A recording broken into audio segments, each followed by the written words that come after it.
राष्ट्रवादीतील अंतर्गत फुटीनंतर अनेक नेते कार्यकर्त्यांनी थोरल्या पवारांची साथ सोडून अजित पवारांची साथ देणं पसंत केलं।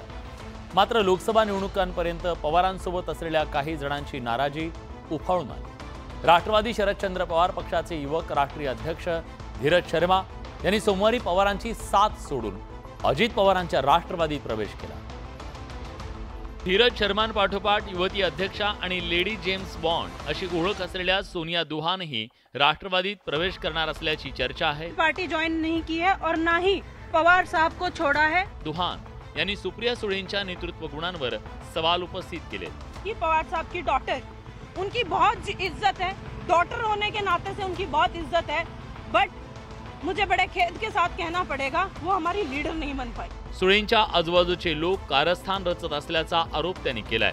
जो ताई के आसपास के कुछ लोग हैं वो इस समय ऐसा काम कर रहे हैं कि जो काम करने वाले लोग हैं, लीडर लोग हैं, जो लीडर हैं पार्टी के, उनको खत्म करने का काम किया जा रहा है। पक्ष सोडणार असल्याचं दुहान यांनी जाहीर केलंय। मैंने आज तक पार्टी नहीं छोड़ी है, लेकिन जल्द मैं भी पार्टी छोड़ने का निर्णय लूंगी।